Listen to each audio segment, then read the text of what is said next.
Hi friends, welcome back to our YouTube channel. మీరు ఎంతగానో ఎదురు చూసినటువంటి postal GDS second schedule notification సంబంధించి నుండి ఒక ఇంపార్టెంట్ అప్డేట్ అయితే రావడం అయితే జరిగింది అనమాట. మీరు ఎంతగానో ఎదురు చూసినటువంటి నోటిఫికేషన్ అయితే మనకు జూలై ఎండింగ్ కల్లా మనకు రాబోతా ఉంది. అండ్ అప్రాక్సిమేట్లీ మనకు 30,000 నుండి 50,000 పోస్ట్ అయితే భర్తీ చేయడానికి ఛాన్స్ అయితే ఉంటుంది. కేవలం మనకు 10th క్లాస్ అర్హతతోటి ఎలాంటి ఎగ్జామ్ అయితే లేకుండా కేవలం మనకు ఇంటర్వ్యూ అంటే డాక్యుమెంట్ వెరిఫికేషన్ కండక్ట్ అయితే చేసి మనల్ని సెలెక్ట్ అయితే చేస్తారన్నమాట. అండ్ ఎవరైతే సెలెక్ట్ అయిన క్యాండిడేట్ వాళ్ళకు మన సొంత విలేజ్లోనే మనం జాబ్ చేయడానికి కూడా ఛాన్స్ అయితే ఉంటుంది. అంటే మనకు పెట్టుకుంటే కనుక అక్కడ ఆప్షన్స్ ఉంటే మన సొంత విలేజ్లో మనకు వేకెన్సీ ఉంటే కనుక, లేదంటే కనుక మన సొంత మండలం కానీ మన సొంత డిస్టిక్లో కానీ జాబ్ చేసే ఛాన్స్ అయితే ఉంటుంది. అంటే ఫైనల్గా మీరు అప్లై చేసే సర్కిల్ని జోన్ బట్టి ఉంటుంది అనమాట. అండ్ ఎనీవే మనకు పోస్టల్ జీడీఎస్ నుంచి వచ్చినటువంటి ఇంపార్టెంట్ అప్డేట్ వచ్చేసి ఏంటి, అండ్ మనకు నోటిఫికేషన్ ఎప్పుడు రావడానికి ఛాన్స్ ఉంది, అండ్ అదేవిధంగా మనకు క్వాలిఫికేషన్ ఏంటి, ఏజ్ లిమిట్ ఏంటి, సెలక్షన్ ప్రాసెస్ ఏ విధంగా ఉంటుంది, ప్రతి మళ్ళీ ఇంకొకసారి మీకు రివైన్ అయితే చేస్తారనమాట. కాబట్టి ఎవరైతే postal GDS second schedule notification కోసం వెయిటింగ్ చేస్తున్నారో వాళ్ళందరూ కూడా వీడియోని ఎండ్ వరకు చూడండి. అండ్ కొత్త వాళ్ళు ఎవరైనా ఉంటే కనుక పోస్టల్ జీడీఎస్కి ఫస్ట్ టైం అప్లై చేద్దాము అండ్ దీనికోసం ప్రిపేర్ అవ్వాలి అనుకున్న వాళ్ళు ఎవరుతున్నారో వాళ్ళందరూ కూడా డెఫినెట్గా మీరు వీడియోని ఎండ్ వరకు చూడండి బ్రదర్. మీకు పూర్తి డీటెయిల్స్ ఇదే వీడియోలో మీకు తెలుస్తాయి అనమాట. అండ్ వీడియో చూస్తున్నట్టు ప్రతి ఒక్క స్మాల్ రిక్వెస్ట్ ఏంటంటే చాలా మంది వీడియోస్ని చూస్తున్నారు కానీ లైక్ చేయకుండా వెళ్ళిపోతున్నారు. మీరు ఒక లైక్ చేసి చాలా కొద్దిగా బూస్టప్ అయితే ఉంటుంది. ప్రతి ఒక్కరికి లైక్ అయితే చేయండి. అదేవిధంగా మీకు ఇటువంటి జెన్యున్ జాబ్ అప్డేట్స్ కూడా కావాలంటే కూడా మన ఛానల్ సబ్స్క్రైబ్ చేసుకొని పక్కన బెల్ ఐకాన్ అయితే యాక్టివేషన్ అయితే పెట్టుకోండి బ్రదర్. ఇక నెక్స్ట్ వీడియోలోకి ఉన్న స్మాల్ అప్డేట్, ఎవరైతే ఇంటికాడ నుండి కాంపిటేటివ్ ఎగ్జామ్స్కి ప్రిపేర్ అవ్వాలనుకుంటారో లైక్ ఎస్జిడి కానిస్టేబుల్ కానీ, రైల్వే గ్రూప్ డి కానీ, రైల్వే ఎన్టీపీసీ కానీ, ఆర్పీఎఫ్ కానిస్టేబుల్ కానీ, ఆర్ఆర్బిఎల్పి ఇలాంటి కోర్స్ అనేది మన డిఫెన్స్ డార్లింగ్ యాప్లో మీకు తక్కువ ప్రైస్కి విత్ 1 year వ్యాలిడిటీ ఇస్తూ ఉన్నాము. ఈ ఆఫర్ మీకు కేవలం ఈ నెల 28వ తేదీ వరకు మాత్రమే ఉంటుంది. బక్రీద్ ఆఫర్ అయితే పెట్టడం జరిగిందనమాట. ఆఫ్టర్ 28 తర్వాత మీకు 999 అయితే కోర్స్ అయితే చేయడం అయితే జరుగుతుంది. అక్కడ మీకు ఫ్రీ డెమో వీడియోస్ కూడా అవైలబుల్గా అయితే ఉన్నాయి. ఫ్రీ డెమో వీడియో చూడండి. మీకు కంటెంట్ అంటే సబ్జెక్ట్ నచ్చితే కోర్స్ అయితే తీసుకోండి. లింక్ డిస్క్రిప్షన్ మీకు ప్రొవైడ్ చేయడం అయితే జరిగింది. ఇక మనకు మెయిన్గా టాపిక్లో అడిగితే గవర్నమెంట్ ఆఫ్ ఇండియా అండర్లో ఉన్నటువంటి మినిస్టర్ ఆఫ్ కమ్యూనికేషన్స్ అంటే మనకు పోస్టల్ డిపార్ట్మెంట్ నుంచి వచ్చినటువంటి అఫీషియల్ నోటీస్ వచ్చేసి ఇది అనమాట. ఈ నోటీస్ వచ్చేసి మ్యాటర్ వచ్చేసింది అండ్ ఎప్పుడు వచ్చిందంటే మనకు May 21 మనకు ఈ నోటీస్ వచ్చేసి మనకి ఎగ్జాక్ట్గా మనకు 3 days అవుతుందన్నమాట. ఇది అఫీషియల్ నోటీసే.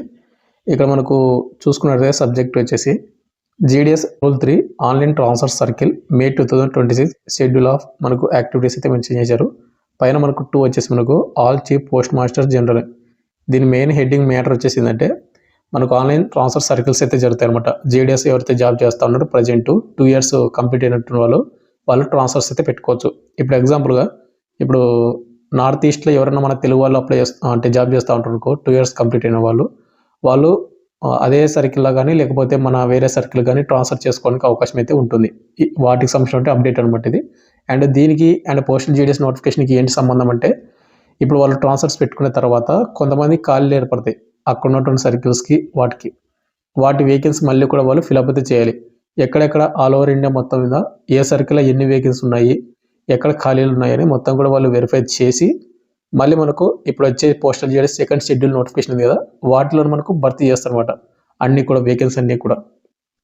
ఇక్కడ మనకు టైమ్ లైన్స్ మొత్తం కూడా యాక్టివిటీస్ చూసుకున్నట్లయితే మనకు వేకెన్సీ మనకు updation by divisions and units వైజ్గా మనకు May 25 నుండి June 1 వరకు చేయాలంట. అంటే మనకు డివిజన్స్ అండ్ యూనిట్ వైజ్గా మనకు వేకెన్సీ ఎన్ని ఖాళీలు ఉన్నాయి, ఎన్ని వేకెన్సీ ఉన్నాయి ప్రజెంట్ అనేది అప్డేట్ అయితే చేయాలి. నెక్స్ట్ మనకు వేకెన్సీ అప్రూవల్ బై సర్కిల్స్ అంటే మనకు స్టేట్ వైజ్గా అనమాట. ఇప్పుడు ఆంధ్రప్రదేశ్ ఒక సర్కిల్, తెలంగాణ ఒక సర్కిల్, ఆ విధంగా June 2 నుండి మనకు June 4 వరకు చేయాలి అంటున్నాడు. Online registration and submission of applications ఇది వచ్చేసి ఏంటంటే ప్రజెంట్ జీడీఎస్ ఎవరైతే జాబ్ చేస్తున్నారో వాళ్ళు ఆన్లైన్ అప్లికేషన్ చేసుకోవాలి. మేము ట్రాన్స్ఫర్ అవ్వాలి అనుకుంటున్నామో, మేము ట్రాన్స్ఫర్ పెట్టుకున్నాము అని June 8 నుంచి June 17 వరకు. అండ్ 1 time మోడిఫికేషన్ మీరు అప్లై చేసేటప్పుడు అంటే ఏదైనా మిస్టేక్స్ ఉంటే కానీ వాళ్ళకి ఎడిట్ ఆప్షన్ వచ్చేసి మనకు June 18 నుండి June 19 2 days అయితే ఇచ్చాడు. తర్వాత మనకు ఆన్లైన్ అప్లికేషన్స్ మనకు డివిజన్స్ వైజ్గా మనకు వెరిఫికేషన్ అయితే చేస్తారు June 20 నుండి 25 వరకు. నెక్స్ట్ మనకు online list of transfers approved July 6 వచ్చేసి మనకు అప్రూవ్డ్ అయితే ఇస్తారన్నమాట, లిస్ట్ అనేది తీస్తారు. నెక్స్ట్ మనకు date of issue of final revealing order by the divisions and unit వీళ్ళని ఎప్పుడు రిలీవింగ్ చేస్తారంటే July 13 తర్వాత అయితే ఎవరైతే ట్రాన్స్ఫర్స్ పెట్టుకున్నారో వాళ్ళని అయితే రిలీవ్ అయితే చేస్తారు. అండ్ ఫైనల్గా మనకు final date of revealing of GDS July 27 లోపు వాళ్ళైతే రివీల్ అయితే చేస్తారు ఫైనల్ డేట్ అనేది. అయితే ఇది వచ్చేసి మనకు July 21 అయితే ఇప్పుడైతే జరిగింది. మనకు పోస్టల్ జీడీఎస్ సంబంధించిన సెకండ్ షెడ్యూల్ నోటిఫికేషన్ ఎప్పుడు వస్తుందంటే July 31 లోపు వచ్చే ఛాన్స్ కూడా వెరీ వెరీ హై అయితే ఉందన్నమాట. ఎక్కువ అవకాశాలు అయితే మనకు జూలై 31 లోపు వచ్చే ఛాన్స్ అయితే ఉంది. ఎగ్జాక్ట్గా మనకు 2 మంత్స్ అయితే ఉంది. పోస్టల్ జీడీఎస్ మనకు సెకండ్ షెడ్యూల్లో మనకు అప్రాక్సిమేట్లీ మనకు 30,000 నుండి మనకు 40 కానీ 50,000 కానీ మనకు వేకెన్సీ అయితే భర్తీ చేసే ఛాన్స్ కూడా ఉంది. అందుకే మనకు పోస్టల్ జీడీఎస్ ఫస్ట్ షెడ్యూల్ ఏదైతే నోటిఫికేషన్ ఉందో ఆ నోటిఫికేషన్ మనకు వేకెన్సీ అనేది 30,000 వరకు కూడా పోస్టులు అయితే భర్తీ చేయలేదు ఇంకా. ఇక నెక్స్ట్ మనకు పోస్టల్ జీడీఎస్కి సెకండ్ షెడ్యూల్కి అప్లై చేసుకోవాలనుకున్న వాళ్ళకి ఎవరైతే ఉన్నారో వాళ్ళకు ఎలిజిబిలిటీ క్రైటీరియా చూసుకుంటే మనకు మినిమం ఏజ్ లిమిట్ 18 సంవత్సరాలు అయితే ఉండాలి. మ్యాక్సిమం ఏజ్ లిమిట్ 40 ఇయర్స్ అయితే ఉండాలి. ఎస్సీ ఎస్టీ వాళ్ళైతే కన్నా 45, ఓబీసీ క్యాండిడేట్ వాళ్ళైతే 43 వరకు అప్లై చేసుకునే ఛాన్స్ అయితే ఉంటుంది. ఎందుకంటే వాళ్ళకు అప్పర్ ఏజ్ లిమిట్ అనేది యూజ్ చేసుకోవాల్సి ఉంటుంది. ఇక నెక్స్ట్ మనకు ఎడ్యుకేషన్ క్వాలిఫికేషన్ మనకు is engagement GDS secondary school examination మనకు 10th క్లాస్ పాస్ అయినటువంటి ప్రతి ఒక్కరు కూడా అప్లై చేసుకోవచ్చు. అండ్ వాటితో పాటు మనకు లోకల్ లాంగ్వేజ్ ఏదైతే ఉందో మనకు ఆ లాంగ్వేజ్ అనేది స్టడీ అయితే చదివి ఉండాలి. ఇప్పుడు ఎగ్జాంపుల్గా ఆంధ్ర తెలంగాణలకు తెలుగు లోకల్ లాంగ్వేజ్ మీరు 10th క్లాస్లోన తెలుగు సబ్జెక్టుని మీరు చదివి ఉండాలి. ఒకవేళ మీరు నార్త్ ఈస్ట్ అప్లై చేసుకుంటా అంటే అక్కడ నార్త్ ఈస్ట్లో మనకు హిందీ ఉంటుంది. స్టేట్స్కి వాళ్ళ బెంగాలీ కానీ ఇంకా వేరే లోకల్ స్టేట్ లాంగ్వేజ్ అయితే ఉంటుంది. బట్ హిందీ ఉన్న సబ్జెక్ట్ ఉన్న వాళ్ళు హిందీ స్టేట్కి అయితే అప్లై చేసుకోవచ్చు అనమాట మీరు. ఇక నెక్స్ట్ మనకు అప్లికేషన్ ఫీజు ఈ నోటిఫికేషన్కి అప్లై చేసుకోవాలంటే ఎవరైతే ఫీమేల్ క్యాండిడేట్ వాళ్ళు కానీ ఎస్సీ వాళ్ళు కానీ ఎస్టీ వాళ్ళు కానీ పీడబ్ల్యూ వాళ్ళు కానీ అండ్ ట్రాన్స్ ఉమెన్స్ కానీ వీళ్ళకు ఎలాంటి అప్లికేషన్ ఫీజు అయితే లేదు. ఇక రిమైనింగ్ క్యాండిడేట్ వాళ్ళు యూఆర్, ఈడబ్ల్యూఎస్, ఓబీసీ బాయ్స్ మాత్రమే 100 రూపాయలు అయితే పేమెంట్ అయితే చేయాల్సి ఉంటుంది. ఇది నాన్ రిఫండబుల్ పేమెంట్ చూసుకొని అప్లై చేసుకొని ఇంట్రెస్ట్ ఉన్న క్యాండిడేట్ వాళ్ళు మాత్రమే. అయితే పోస్టల్ జీడీఎస్ నోటిఫికేషన్ మనకు ఏమేమి పోస్టులు భర్తీ చేస్తారంటే కనుక మనకు బ్రాంచ్ పోస్ట్ మాస్టర్ ఈ పోస్టులు భర్తీ చేస్తూ ఉంటారు. అదేవిధంగా మనకు అసిస్టెంట్ బ్రాంచ్ పోస్ట్ మాస్టర్ భర్తీ చేస్తుంటారు. అండ్ డాక్ సేవక్ అని మనకు ఇంకొక 3rd పోస్టులు అయితే భర్తీ చేస్తూ ఉంటారు అనమాట. అండ్ వాళ్ళకి సెలెక్ట్ అయినటువంటి క్యాండిడేట్ వాళ్ళకు శాలరీ కూడా ఏ విధంగా ఉంటుందంటే ఇక్కడ బ్రాంచ్ పోస్ట్ మాస్టర్కి వచ్చేసి 12,000 నుండి 29,380 రూపీస్ మీకు ఉంటుందన్నమాట. బట్ ఇంకా కొన్ని అలవెన్స్లు కలుపుకుంటే వేకెన్సీ అనేది శాలరీ అనేది ఇంకా పెరుగుతుంది. నెక్స్ట్ అసిస్టెంట్ బ్రాంచ్ మాస్టర్ కానీ అండ్ డాక్ సేవక్ కానీ 10,000 నుండి 24,470 రూపీస్ మీకు వస్తుంది. ఇది ఓన్లీ బేసిక్ పే అలాంటిది. బట్ ఇంకా కొంత అలవెన్స్లు కలుపుకుంటే కానీ మీకు ఇంకా కొంచెం పెరిగే ఛాన్స్ కూడా ఉంటుంది మీకు శాలరీ అనేది.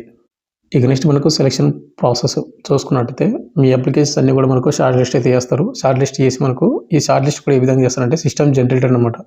ఒక మెరిట్ లిస్ట్ అయితే తీస్తారు. సిస్టమ్ ద్వారా తీయడం అయితే జరుగుతూ ఉంది. అండ్ ఎవరైతే అప్లై చేసేటప్పుడు ఏంటంటే మీకు వచ్చినటువంటి మార్కులను బేస్ చేసుకొని అంటే మీరు అప్లై చేసేటప్పుడు మీ 10th క్లాస్ మార్క్స్ వల్ల మీకు కరెక్ట్ ఉన్నట్టు మార్కులు అయితే ఇవ్వండి. మీకు ఎక్కువైతే ఎవరికైతే హై స్కోర్ వచ్చి ఉంటుందో 10th క్లాస్లోన వాళ్ళని మాత్రమే సెలెక్ట్ అయితే చేసి మీకు డాక్యుమెంట్ వెరిఫికేషన్కి అయితే పిలుస్తారు. ఈ డాక్యుమెంట్ వెరిఫికేషన్ వచ్చేసిందంటే మీరు అప్లై చేసేటప్పుడు ఏవైతే సర్టిఫికేట్స్ కానీ అండ్ మీరు ఇచ్చిన డీటెయిల్స్ అన్నీ కూడా మ్యాచింగ్ అవ్వాలి. ఏదైనా మీరు ఫేక్ డీటెయిల్స్ ఇచ్చారు, ఫేక్ సర్టిఫికేట్ పెట్టారని తెలిసిందంటే మిమ్మల్ని అయితే రిజెక్ట్ అయితే చేస్తారు. కాబట్టి మీరు అప్లై చేసేటప్పుడు మీకు వచ్చిన మార్కులు మాత్రం ఇవ్వండి. ఒకవేళ సెలెక్ట్ అయితే అంటే షార్ట్ లిస్ట్ అవుతే డాక్యుమెంట్ వెరిఫికేషన్ వెళ్ళొచ్చు. డాక్యుమెంట్ వెరిఫికేషన్ వెళ్ళి మీరు అన్ని కూడా సబ్మిట్ చేసి మీకు జాబ్ వచ్చే ఛాన్స్ ఉంటుంది.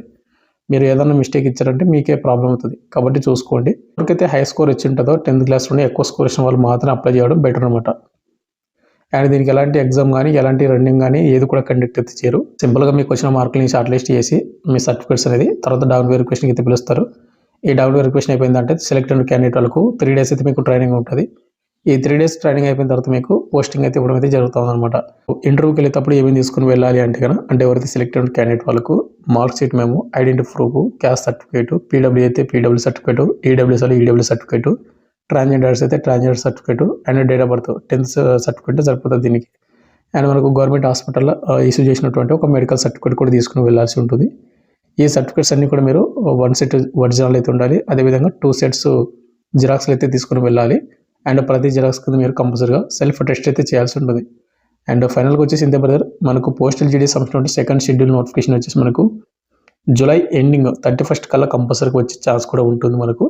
ఇప్పుడు ఏదైతే మనకు పోస్టల్ జీడీఎస్ అయితే ట్రాన్స్ఫర్ జరుగుతుంది కదా, ఈ ట్రాన్స్ఫర్ కంప్లీట్ అయిన తర్వాత మనకు వెంటనే మనకు postal GDS schedule second notification అయితే కంపల్సరీగా అయితే రిలీజ్ చేస్తారు. ఎక్కువ టైం కూడా వాళ్ళు అయితే తీసుకోరు అనమాట. కాబట్టి మీరు కంపల్సరీగా వెయిట్ చేయండి. జూలై 31st వరకు మనం సెకండ్ షెడ్యూల్ నోటిఫికేషన్ అయితే చూస్తాము. అండ్ మీరు అప్లై చేసిన వెబ్సైట్ వచ్చేసి indianpost.gov.in/ మనకు జీడీఎస్ ఆన్లైన్ ఎంగేజ్మెంట్ అని ఒక వెబ్సైట్ అయితే కొత్త వెబ్సైట్ అయితే వాళ్ళు పెట్టడం జరిగింది. ఈ సంవత్సరం నుంచి మనకు రిలీజ్ చేశారు దాన్ని. ఆ వెబ్సైట్లో మాత్రం అప్లై చేసుకోవాల్సి ఉంటుంది. ఫైనల్గా వచ్చేసిన తర్వాత మీకు ఇంకేమైనా డౌట్ కింద కామెంట్ అయితే చేయండి. అండ్ మనకు పోస్టల్ జీడీఎస్ నోటిఫికేషన్ కోసం ఎవరైతే వెయిట్ చేస్తున్నారో కింద కామెంట్ చేయండి. Thank you.